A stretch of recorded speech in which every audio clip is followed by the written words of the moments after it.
चला तर मग पाहूयात इंग्लिशमधील प्रिपोजिशन्स ऑफ प्लेस.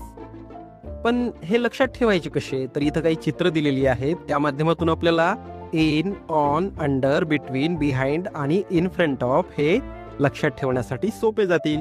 या बास्केटमध्ये एक ओव्हल आहे, तो मध्ये आहे बास्केटच्या मध्ये, म्हणून the oval is in the basket.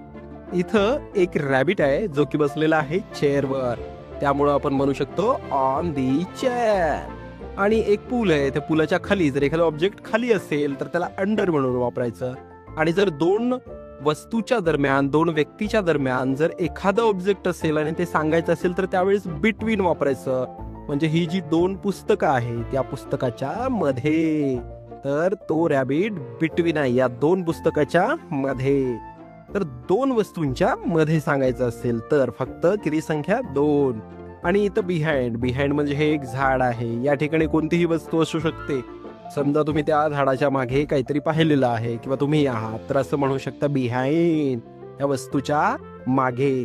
आणि एखादी वस्तू आहे, एखादं घर आहे, त्याच्या समोर जर तुम्हाला सांगायचं असेल तर तुम्ही वापरू शकता in front of the house. आता या ठिकाणी हाऊसच्या जागी जर समजा बिल्डिंग असते एखादी, तर आपण काय म्हटलं असतं, इन फ्रंट ऑफ बिल्डिंग. आणि इथं ट्री असतं तर इन फ्रंट ऑफ ट्री. तर अशा प्रकारे या इमेजेस मधून in, on, under, between, behind आणि इन फ्रंट ऑफ खूपच सोप्या पद्धतीनं लक्षात ठेवता येतं मित्रांनो. तर सबस्क्राईब चॅनलला, असेच व्हिडिओ तुम्हाला देत जाईल सोप्या पद्धतीनं. बाय.